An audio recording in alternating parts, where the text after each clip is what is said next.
over fields of green,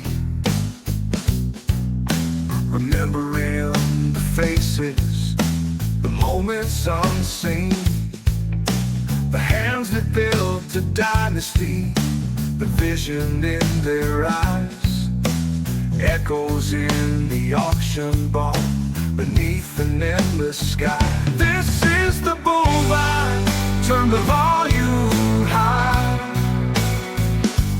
for the icons of the ages that never will die. From the show ring thunder to the quiet strength they knew, hear their stories now, coming right on through. You stand at the edge of the show ring, your heart hammering against your ribs like a loose belt on an old hay baler.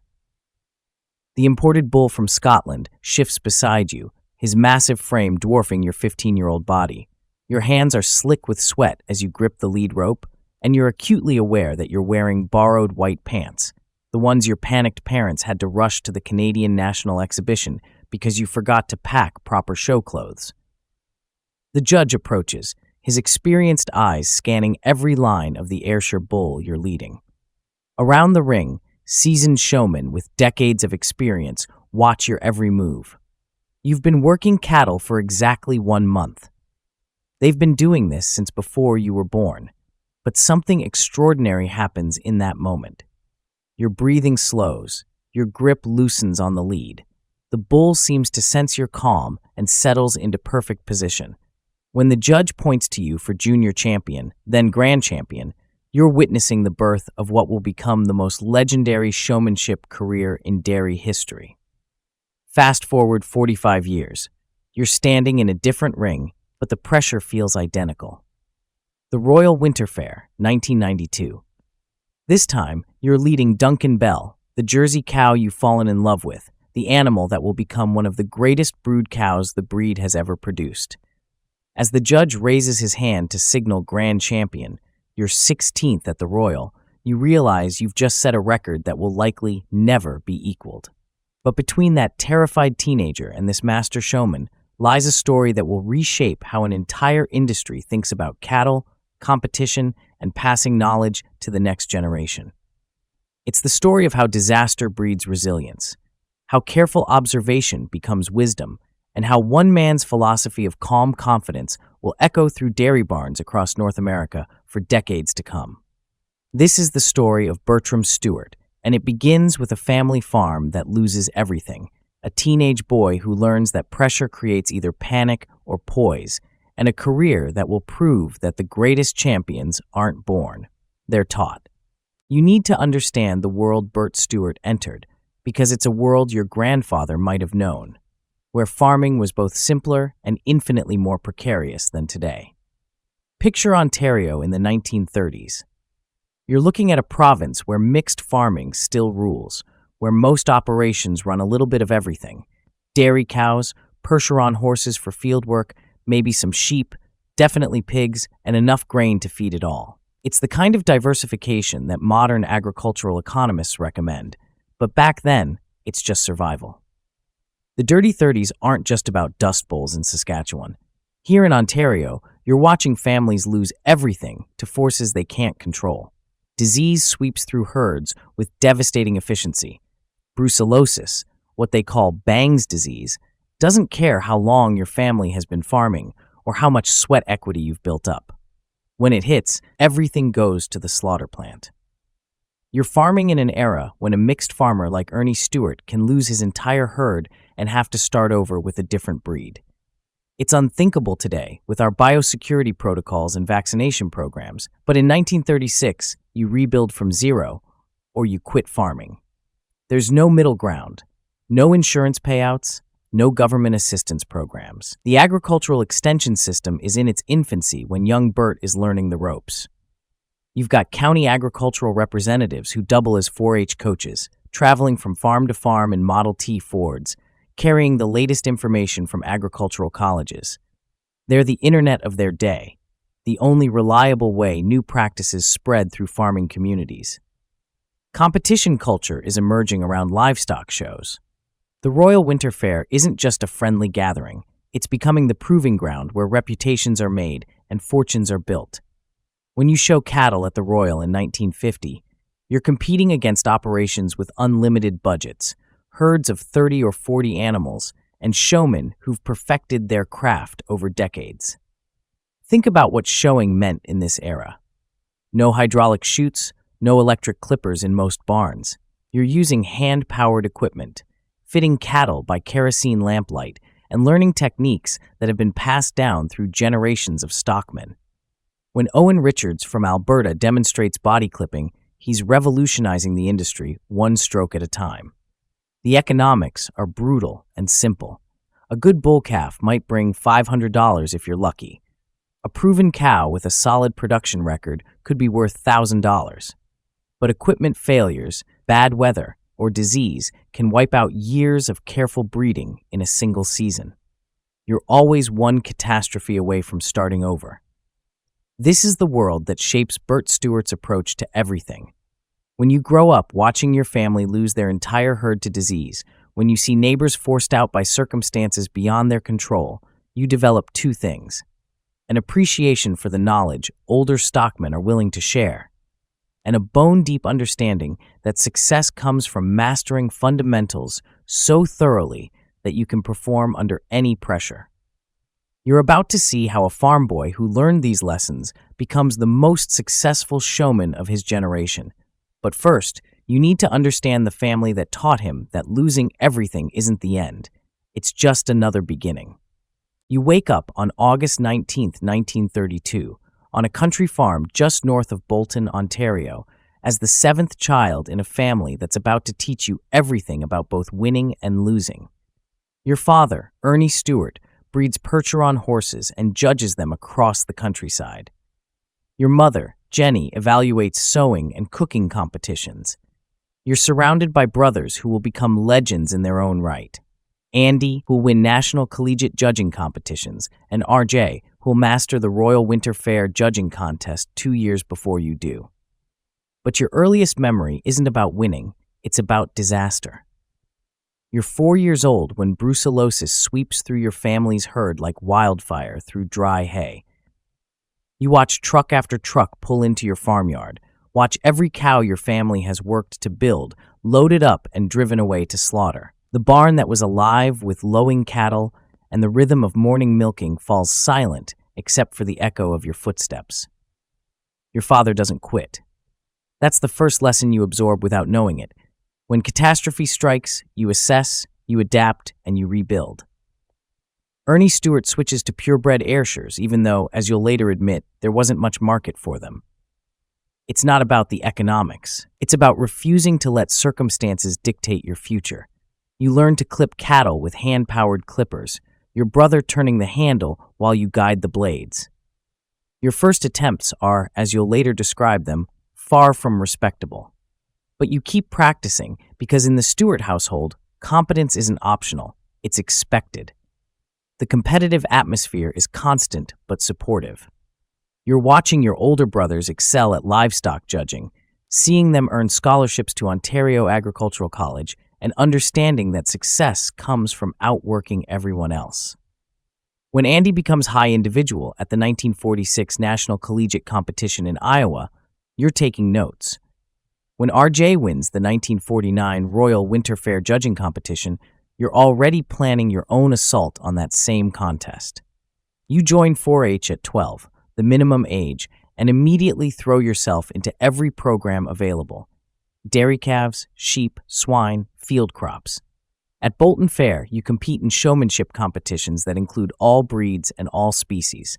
You're learning that showing animals isn't about the animals. It's about reading judges, understanding what they value, and presenting whatever you're leading in the best possible light.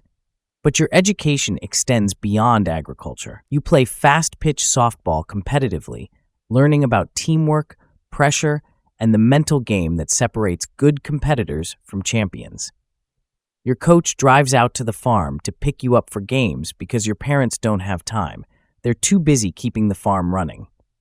It's another lesson in how communities support each other, how older people invest in younger ones, and how that creates obligations you'll spend your life repaying. Your father breeds horses, but there's no money in horses. You watch him provide stud service to every mare in the community, often never getting paid for breeding fees. It's your first education in how agricultural markets can be unforgiving, how you can provide essential services and still struggle to make ends meet. The Stewart approach to everything is methodical. You study successful people, analyze what makes them effective, and practice relentlessly. When Johnny Moles shows Ayrshire cattle with such skill that you dream of matching his ability, you don't just admire, you observe, you question, and you practice every technique until it becomes second nature. In high school, you're already taking month-long breaks to prepare for the Royal Winter Fair judging competition. Your coach, Jim McCullough, teaches your team about every livestock species, but you notice he relies on your father for horse evaluation because he's honest about his limitations. Another lesson: acknowledge what you don't know, find experts who do know, and learn from them without ego getting in the way. When 1951 arrives, you're as prepared as any 17-year-old can be. You've studied under the best teachers available, practiced until techniques become instinct, and absorbed the Stewart family philosophy that preparation plus opportunity equals success. But as you prepare for the Royal Winter Fair judging competition that will determine your future, you have no idea that your real education is about to begin, and it will start with the most terrifying and exhilarating moment of your young life. November 1951. You stand with Ralph Dunton and your brother Hilliard at the Royal Winter Fair, representing Peel County in the inter-county judging competition. Around you, teams from across Ontario are preparing for a contest that will judge 2 classes each of dairy cattle, beef cattle, sheep, swine, and horses. You'll need to give reasons on 6 classes, articulating not just what you see, but why it matters. The pressure is immense. This isn't just a competition. It's your ticket to Ontario Agricultural College and a future in agriculture. The F.K. Morrow Scholarship goes to the high individual winner, covering tuition for the 2-year diploma course at OAC. Without it, college remains a dream you can't afford. As you move through the classes, everything your family has taught you clicks into place. You're not just looking at individual animals, you're seeing breeding patterns, understanding functional anatomy, recognizing the subtle differences that separate good from great. When the results are announced, your name is called as High Individual Winner. The team prize goes to Peel County as well. But winning the scholarship is just the beginning. 3 weeks later, you're working for an Ayrshire breeder, preparing 5 animals, 4 heifers and 1 imported bull from Scotland for the Canadian National Exhibition. For 1 month, you clip, train, and condition these cattle, learning every detail of their conformation and temperament. The night before the show, you ask the question that seems obvious: who's going to show these tomorrow? The answer stops your heart. You are. You don't even own white show clothes. As panic sets in, you realize this moment will define everything that follows. Your parents make an emergency trip to bring you proper attire, but the real test isn't what you're wearing, it's whether you can function under pressure that would crush most teenagers. Walking into that ring, you're facing seasoned Ayrshire breeders who've been perfecting their craft for decades. The imported bull beside you represents more money than most families spend on cars. One mistake, a stumble, a poor setup, a moment of visible nerves, and you'll be remembered as the kid who choked on the biggest stage. Instead, something transformative happens. Your breathing steadies, your hands find the right grip on the lead. The bull responds to your calm confidence, settling into position like he's been waiting for this moment his entire life. When the judge awards junior champion, then grand champion, you realize you've just announced your presence to the entire Canadian dairy industry. At OAC, you're balancing classes with an obsession that will define your career. Learning from anyone who will share their knowledge. Dave Houck picks you up every morning to work at what's now Puccini Farm, the old Romandale farm, where you're breaking cattle to lead and hand-milking Mahoney Babe Lochinvar 3 times a day to 120 pounds. This is your graduate education in practical cattle management. Mahoney Babe Lochinvar is the first cow you've ever milked that produces over 100 pounds per day, and you're doing it by hand. You're developing the arm strength and rhythm that will serve you for decades. But more importantly, you're learning how exceptional cattle move, how they respond to handling, and what separates good cows from great ones. Breaking 5 mature daughters of Lonelm Texel Highcroft to lead becomes an exercise in patience and psychology. These aren't gentle 4-H calves. They're full-grown cows with established habits and strong opinions. Getting them comfortable on leads requires understanding bovine behavior at a level most people never develop. But your real education comes from studying the masters. Ed Miscampbell, the legendary fitter whose preparation techniques are spoken about in whispers across the industry. You watch him clip cattle, observe his feeding programs, and learn that show preparation is both art and science. When he teaches you to handle a bull calf with a tremendous amount of throat and dewlap, you're learning principles that will guide your career. Owen Richards from Woodland Ayrshires in Alberta becomes your model for body clipping. He's not fast, but every stroke has purpose. Every cut improves the animal's appearance. You spend hours watching him work, understanding that perfection comes from patience and attention to detail. J.M. Fraser of Spring Farm becomes another crucial mentor. When you help him at the Royal and take the initiative to clip Spring Farm Juliet's legs, something he's never done before, you're learning about innovation and the courage to improve established practices. Graduating from OAC in 1954, you face a choice that confronts every farm kid: return home to work for family or strike out on your own. With your brother RJ already established on the home farm, you choose independence, taking a job with Canada Packers in their feed and fertilizer division. Your territory in Bruce County isn't blessed with sophisticated dairy operations or strong support industries. Instead of seeing this as a disadvantage, you recognize it as an opportunity. You become the educator, teaching farmers about protein requirements, hay quality, and management practices that can improve profitability. Every farm call becomes a chance to learn and to share knowledge. But you're also preparing for something bigger. In 1958, when the Canadian Holstein Journal offers you a position as associate editor, you understand that this job will give you access to every major breeder, every important show, and every significant sale in the Holstein business. You'll get to know the industry from the inside, building relationships that will define your career. Standing in the Holstein Journal office, surrounded by the agricultural press that shapes industry opinion, you realize your real education is just beginning. The teenager who forgot his white pants has become a young professional with access to the highest levels of Canadian dairy breeding. But you have no idea that your biggest opportunities and your most difficult tests are waiting for you at a farm owned by 2 Italian immigrant brothers who dream of building a world-class Holstein herd. You need to understand what's happening in the Canadian dairy industry during Bert's formative years, because it's an industry in the middle of revolutionary change, changes that create the perfect environment for someone with his particular talents. The 1950s represent the golden age of agricultural shows in Canada. The Canadian National Exhibition isn't just a fair, it's where reputations are made and fortunes are built. When you show at the CNE in 1955, you're competing against over 300 head of Holsteins, with operations bringing their absolute best animals and their most skilled showmen. The economics of showing are staggering by today's standards. Operations like Romandale and Oak Ridges regularly bring 30 to 40 head to major shows, with unlimited budgets for preparation, transportation, and skilled labor. It's an arms race of quality and presentation that forces the industry to adopt rules limiting show string sizes to 15 head per operation. The export market is exploding. Canadian genetics are in demand worldwide, with buyers from the United States, Japan, Cuba, and Mexico paying record prices for superior cattle. A good cow that might sell for $2,000 in Ontario can bring $10,000 or more when sold to international buyers who understand her genetic value.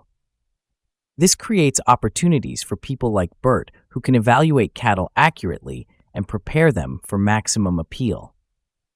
The difference between a cow that sells for $5,000 and one that brings $25,000 often comes down to presentation, conditioning, and the reputation of the person leading her. The extension system is reaching its peak effectiveness. County agricultural representatives aren't just government employees, they're trusted advisors who carry the latest research from agricultural colleges to working farms. When they coach 4-H teams or organize judging competitions, they're creating the next generation of agricultural leaders. Ontario Agricultural College is producing graduates who will shape the industry for decades. The 2-year diploma course isn't just about livestock and crops. It's about business management, marketing, and the communication skills needed to succeed in an increasingly complex agricultural economy. The scholarship system creates opportunities for farm kids who might otherwise never access higher education. The FK, Morrow Scholarship that sends Bert to OAC, is typical of programs designed to identify and develop rural talent. Competition for these scholarships is fierce, with only the most dedicated and skilled students earning support. Breed associations are becoming powerful forces in agricultural development. Holstein Canada, the Jersey organization, and Ayrshire Breeders are more than registration services. They're marketing cooperatives that promote Canadian genetics worldwide and provide technical support to their members. Agricultural journalism is reaching new levels of influence. Publications like the Holstein Journal and Horde's Dairyman shape industry opinion, promote new practices, and provide the platform where reputations are built. When you work for the Holstein Journal, you have access to every major operation and every significant development in the industry. The artificial insemination industry is in its infancy, but growing rapidly. Bulls that prove themselves in show rings and through progeny testing can generate enormous revenue through semen sales. This creates new incentives for identifying and developing superior genetics. Show culture is becoming increasingly sophisticated. Professional fitters like Ed Miscampbell are developing techniques that transform good cattle into champions. Body clipping, specialized feeding programs, and conditioning methods are reaching levels of refinement that rival human athletic training. The judging profession is evolving from local expertise to international specialization.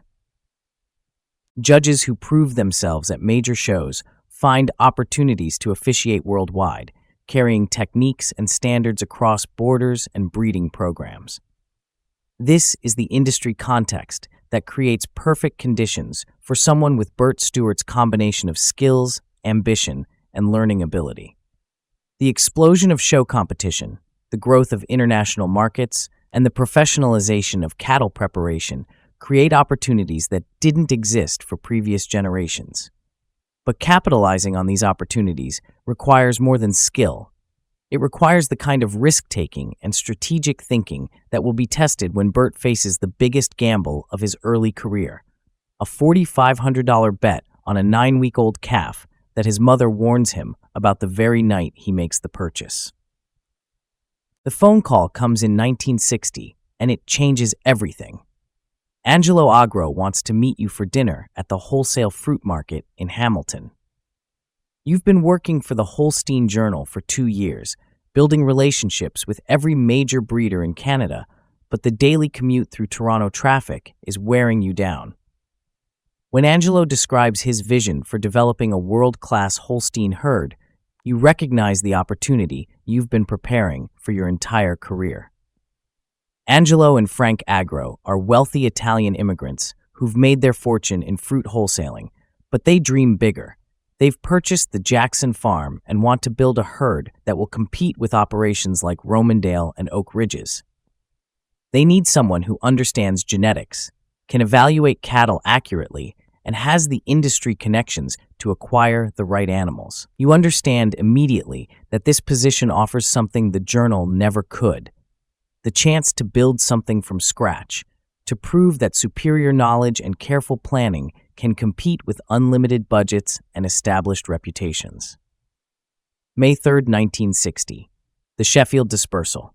You stand in the sale pavilion, watching cattle that represent decades of careful breeding being offered to the highest bidder. Angelo has agreed to let you make the purchasing decisions, trusting your eye for quality and your understanding of genetic value. Then you see her. Sheffield Climax Pansy, 9 weeks old, sharp and dairy in every line. She has everything you believe a calf should have: correct conformation, strong constitution, and the kind of presence that suggests exceptional potential. But she's priced at $4,500, more than most families spend on automobiles. You tell Frank to get his brother to bid. The number climbs: $3,000, $3,500, $4,000, $4,500.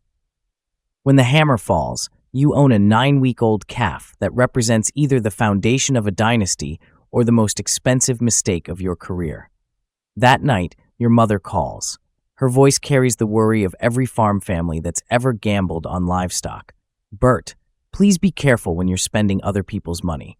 You reassure her that Angelo was doing all the bidding, but privately, you understand the magnitude of the risk you've taken. Moving to the Agro farm in July, you're taking on challenges that will test everything you've learned. The operation needs a complete overhaul, better management, upgraded facilities, and a systematic approach to cattle development that can compete with operations that have been perfecting their programs for generations. Your first autumn at Agro, you purchase Ormsdale Queen Ollie. She becomes Reserve All-Canadian Senior Yearling in 1960, validating your ability to identify and develop quality cattle. But Pansy remains your biggest bet, the calf whose future will determine whether your approach to genetics and management can create champions. Your first trip to Chicago as a farm manager, taking Pansy as a junior yearling to compete at the International Livestock Exposition. She places 5th in a class that represents the best genetics from across North America, and Ontario wins the state herd competition. You're announcing Agro Acres as a serious player in international competition, but you're learning that success brings complications. Angelo listens to advice from multiple sources, and not everyone shares your philosophy about showing and management. When Les Millington begins influencing decisions about which judges to show under, you recognize a fundamental conflict that will test your principles. The crisis comes in 1963. Millington advises Angelo against showing under Jim Henderson at the Wentworth County Black and White Show. You've already prepared entries and planned strategy based on Henderson's known preferences for dairy character and correct mammary systems. Changing course now means abandoning your professional judgment for someone else's political considerations. You present Angelo with an ultimatum that surprises even you. If you don't put the entries in, then you and I have to go separate ways. It's a career-defining moment. You're willing to lose a prestigious position rather than compromise your professional standards. Angelo doesn't believe you're serious. Hazel, your wife, corrects him. You don't know Bert. The entries don't go in. You leave Agro Acres.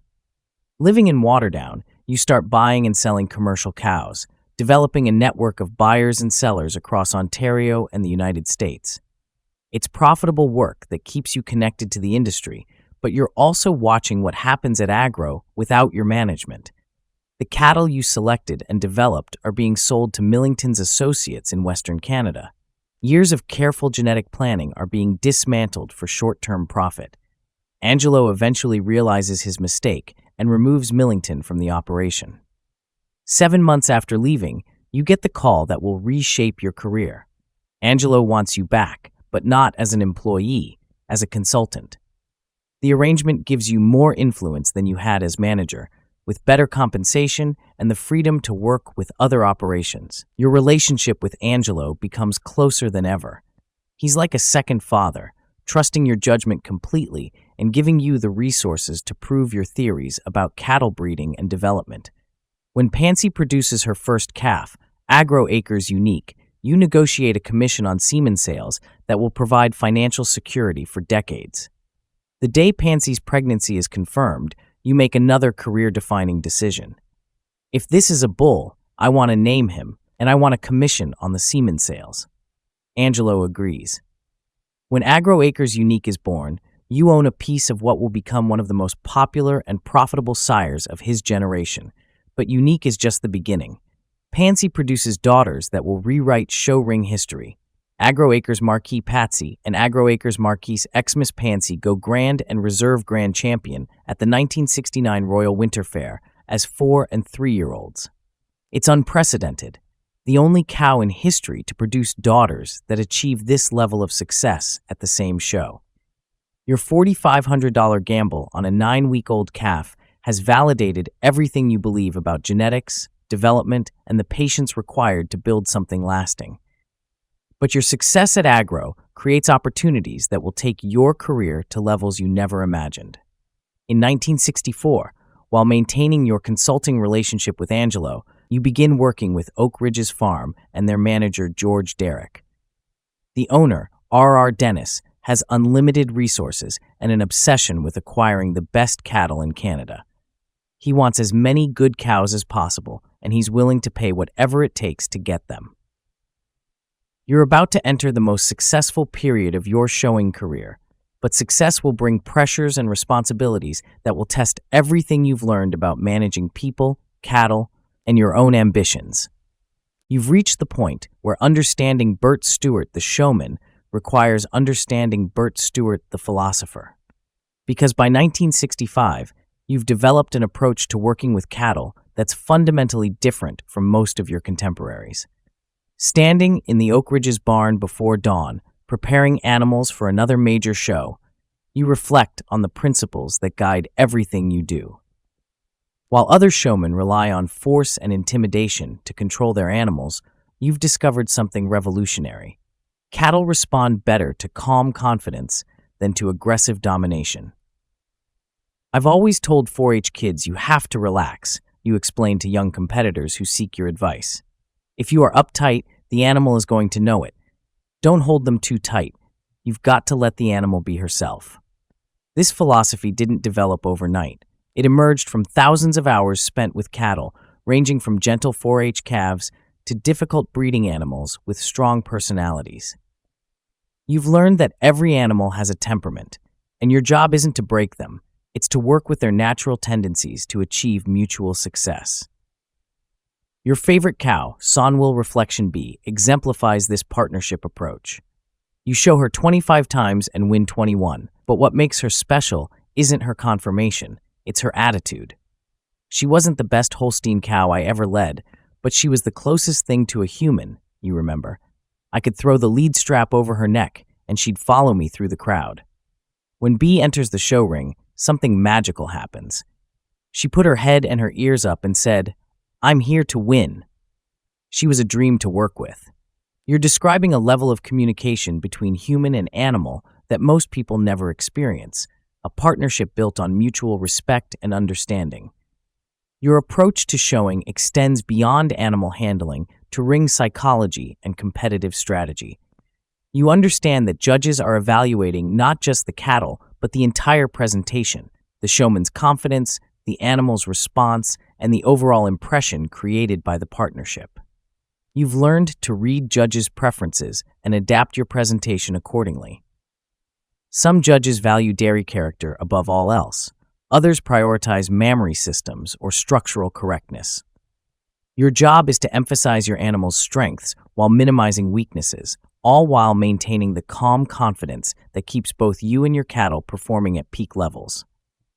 But you're not keeping this knowledge to yourself.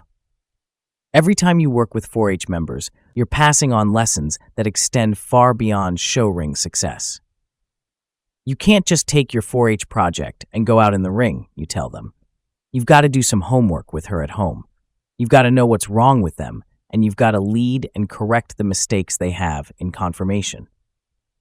This teaching reflects your deeper understanding that success in any competitive arena requires preparation, patience, and the willingness to work on fundamentals until they become automatic. You're not just creating better showmen, you're developing people who understand that excellence comes from consistent effort applied over time. Your relationship with difficult animals reveals another aspect of your philosophy. Don't get me wrong, the bad temperament ones are bad, you acknowledge. But sometimes if you take a bad one, take her out and work with her and relax her, you can get a lot of things accomplished. This approach to problem solving, seeing difficult situations as opportunities for improvement rather than obstacles to avoid, explains your success with operations like Agro Acres and Oak Ridges. You don't expect perfection. You work systematically to develop whatever potential exists. As a judge, you apply the same philosophical consistency. I always said down deep in my heart, nobody needs to change leadsmen if I am judging, you reflect. I want to put the best ones first. It doesn't matter if the same man wins them all. This commitment to judging cattle, rather than politics, sets you apart from officials who make decisions based on who's leading rather than what's being led. It's a principled stance that sometimes creates controversy, but ultimately builds respect for your integrity and expertise. Your motivation for sharing knowledge traces back to your own development. Many people gave me quite a bit of their time, you remember. I played a lot of softball when I was young, and my coach actually drove out to the farm and picked me up to play ball. My parents didn't have time to take me. The men who invested in your development, Jim McCullough, Dave Houck, J.M. Fraser, Edmus Campbell, Owen Richards, created an obligation that shapes your entire career. Every time you teach a young person proper showing technique or help them understand cattle evaluation, you're repaying a debt to the mentors who believed in your potential. This sense of obligation extends to your community involvement beyond agriculture. 20 years of coaching fast-pitch softball, winning 7 Ontario championships, demonstrates your commitment to developing young people in all aspects of their lives. The same principles that create successful showmen, discipline, preparation, teamwork, and grace under pressure, apply equally to athletics. Your wife Hazel's parallel involvement as a 4-H leader for homemaking creates a family culture centered on service and education. Together, you're demonstrating that success carries responsibilities, that people who achieve prominence in their fields have obligations to help others develop their own potential. Standing in your barn in 1975, surrounded by champion cattle and reflecting on 2 decades of competitive success, you realize that your greatest satisfaction doesn't come from the trophies or the prize money. It comes from seeing young people develop confidence and skill, from watching them apply lessons learned in show rings to challenges they'll face throughout their lives. The teenager who forgot his white pants has become a teacher whose influence will extend far beyond his own competitive career. But your greatest challenges and your most lasting contributions are still ahead. November 1985. You stand in the barn at the Royal Winter Fair, 34 years after your first victory as high individual in the youth judging competition. Around you, the most expensive and carefully prepared cattle in North America are being readied for what many consider the most prestigious dairy show in the world. But this year feels different. The cattle are exceptional. Your preparation has been meticulous, and everything you've learned over 3 decades of competition is crystallizing into what might be the defining moment of your career. Your partnership with Oak Ridges has evolved into something extraordinary. R.R. Dennis's unlimited budget, George Derrick's management expertise, and your eye for cattle have created a combination that dominates show rings across North America. But domination brings pressure. Everyone expects you to win, and anything less than championship becomes failure. You're working with Eric Nielsen and Barry Quickfall, the 2 best cowmen you've ever encountered. Their skill in preparing cattle while you handle ring presentation creates a team efficiency that your competitors struggle to match. Every animal is conditioned to perfection, every detail of presentation calculated for maximum impact. The stakes couldn't be higher. The Royal Winter Fair represents more than just another show. It's where reputations are cemented and legends are born. Your record of championships here is already impressive, but you're approaching territory that no other showman has ever reached. Your routine has become ritualized through years of refinement. You arrive at the barn hours before the show begins, checking each animal, making final adjustments to their conditioning, and visualizing every moment of ring presentation. The calm confidence that has become your trademark isn't accidental. It's the result of preparation so thorough that surprises become impossible. But you're also carrying the weight of expectations that extend beyond your own ambitions. Oak Ridge's reputation, the trust of cattle owners who've invested millions of dollars in your judgment, and the example you're setting for young people who study your every move, All of these responsibilities converge in these moments before competition begins.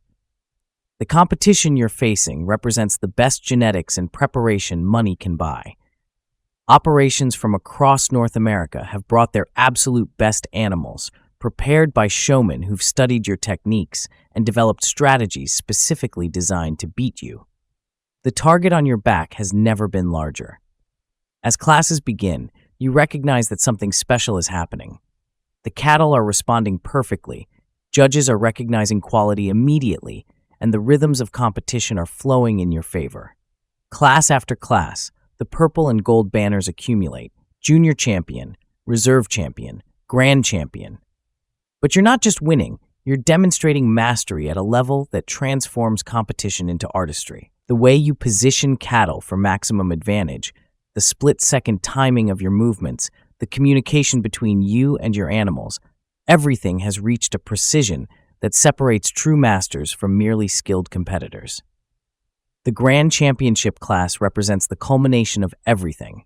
You're leading an animal that you've helped select, develop, and prepare specifically for this moment. Every aspect of her conditioning reflects your understanding of what judges value, what audiences appreciate, and what separates good cattle from great ones. Standing in the ring as the judge makes his final evaluation, you experience the kind of moment that defines careers.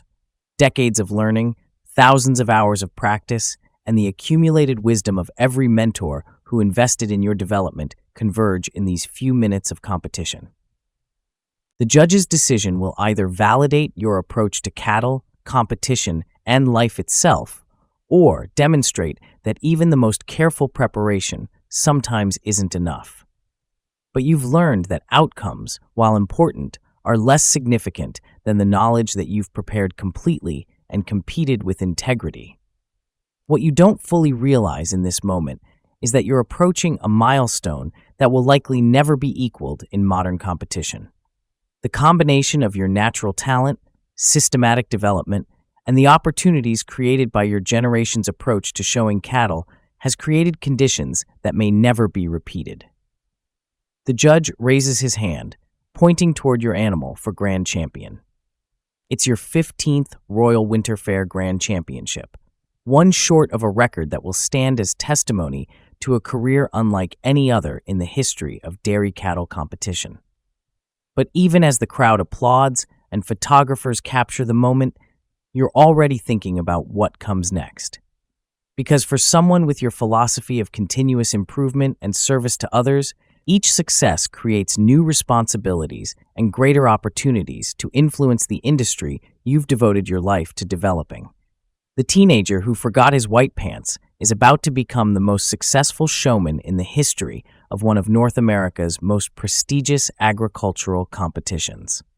But the real test of your legacy won't be measured in championships won.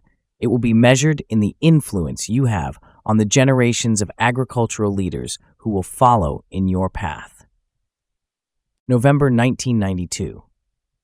You walk toward the show ring, leading Duncan Bell, the Jersey cow you've fallen in love with, the animal that represents everything you understand about genetics, preparation, and the partnership between human and animal. This isn't just another championship class. This is your opportunity to make history.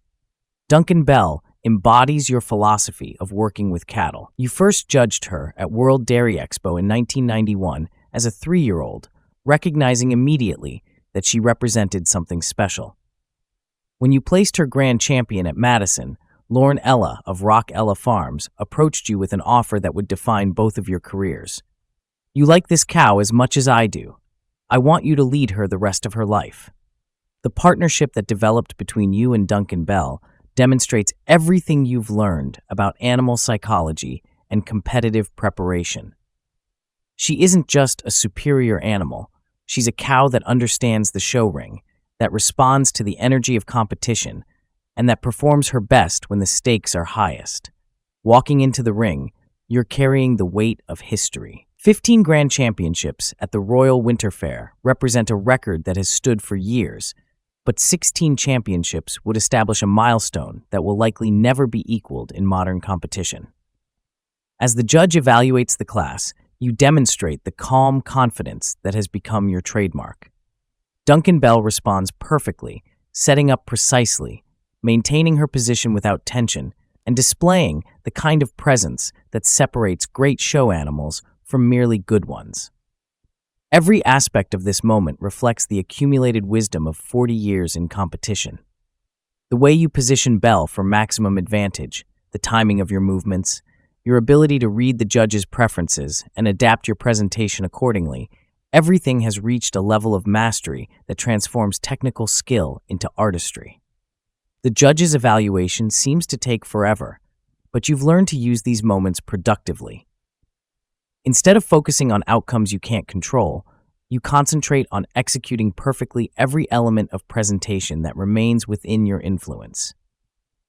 When the judge points toward Duncan Bell for Grand Champion, you're experiencing more than just another victory.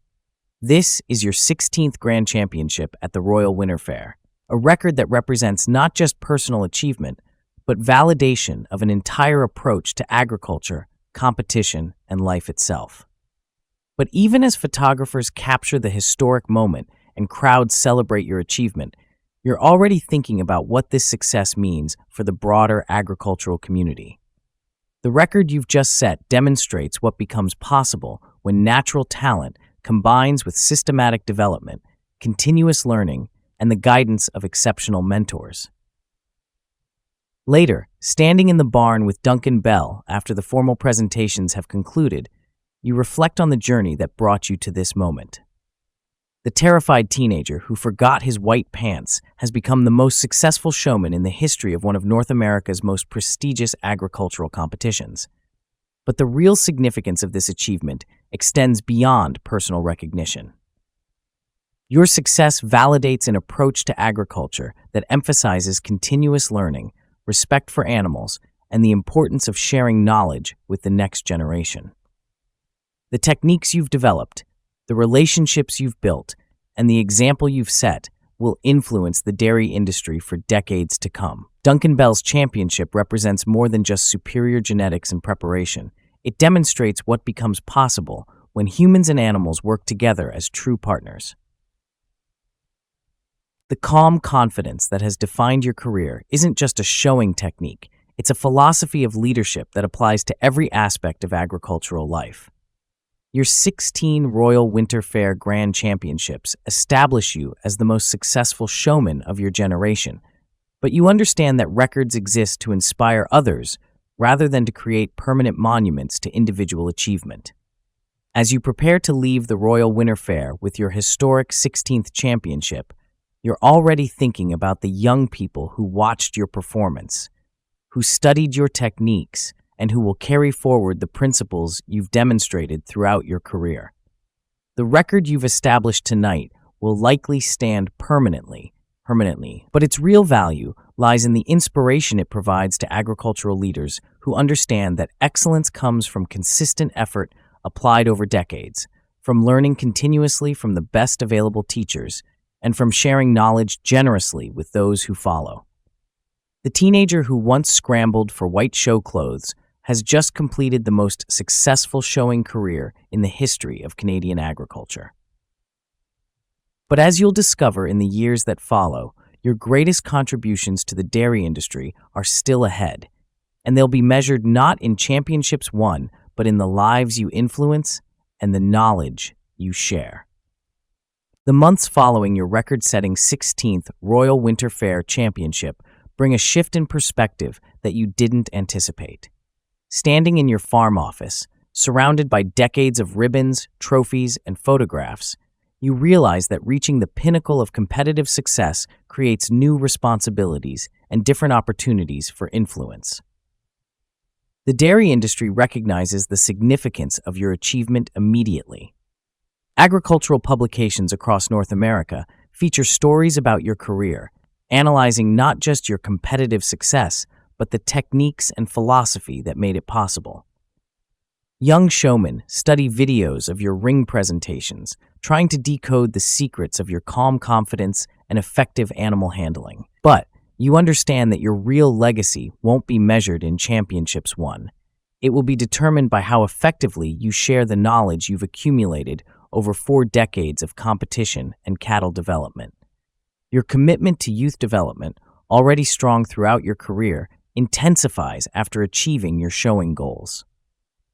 The Canadian 4-H Classic, the program you helped establish, becomes a vehicle for teaching young people the fundamental principles that have guided your own success: patience, observation, and the calm confidence that separates good competitors from great ones.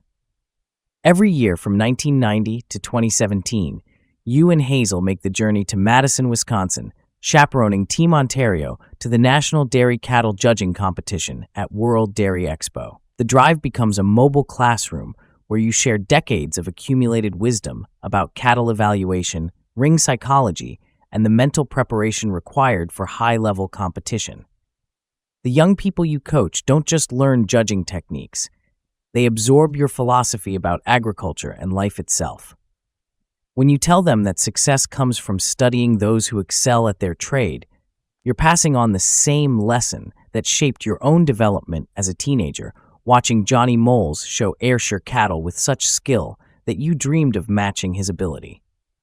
The Ontario Intercounty 4-H Judging Competition, which you established in 1990, becomes more than just a contest.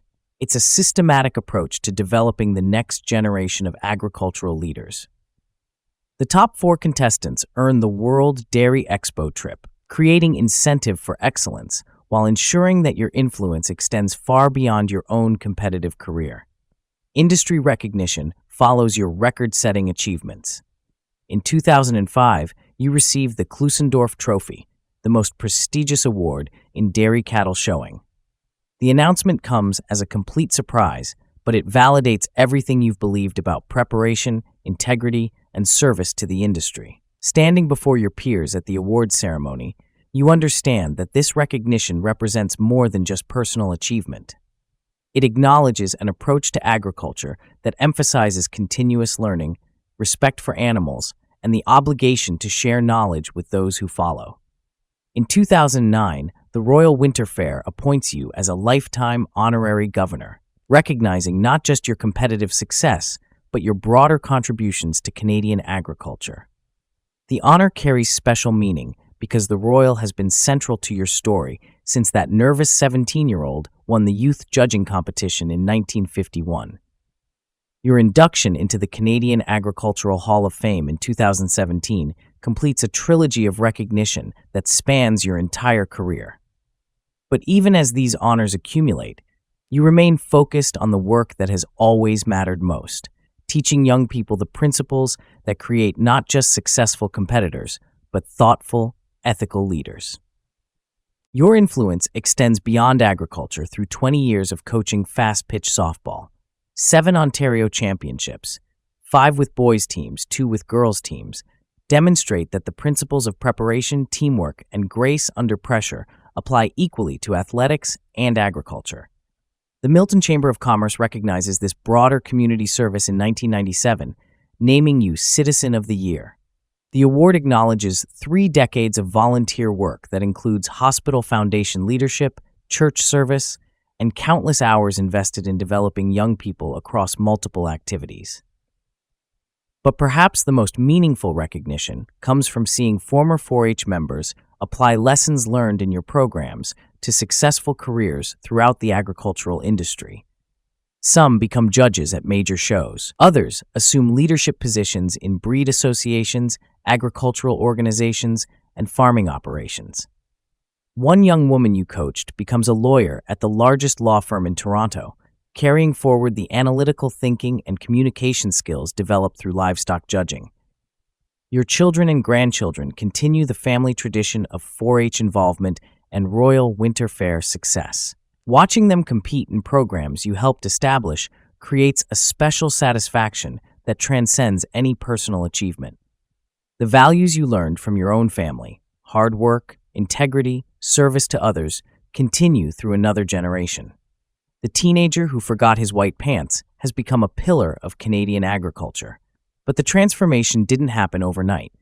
It developed through decades of careful attention to fundamentals, systematic learning from the best available teachers, and consistent application of principles that create excellence in any field. Your legacy is measured not in championships won, though 16 Royal Winter Fair Grand Championships represents an unprecedented achievement.